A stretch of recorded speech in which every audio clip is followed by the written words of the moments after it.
后来镜头锁登来台湾，已经连续33天无本土病例，有不少的闹区人潮转来了，民众豆豆恢复正常的生活。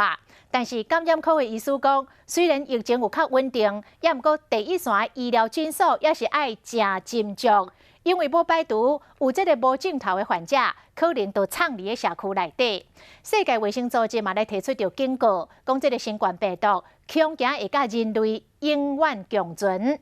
所以，伫个疫苗也未就期进前，医生的警觉度、正确的快筛的试剂，还有对医疗人员的抗体的监控，拢将会是台湾维持疫情稳定的关键。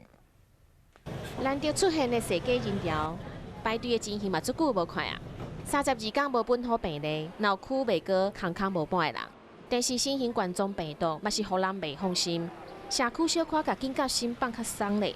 就惊讲病毒会过来。个案如果你没有抓到，它还是有可能造成一些感染。要不要去筛检，就变成下一个阶段的关键。第一线开业的呢，他如果做筛检还得打电话，然后联络很多人才送得出去，这个就会造成他们不太愿意筛检。若是检验的过程麻烦，加上台湾出国省甲接触病人的人愈来愈少，第一线医师对有呼吸道症状的患者嘛无一定讲会检验，这拢互社区搁一摆感染的机会提高。WHO 嘛正式发出警告，因为传播率、传染的时间和症状无明显这个原因，新型冠状病毒恐惊和人类永远共存。潜伏期最后1-2天病毒就出来了，而且它有很多人是轻症啊。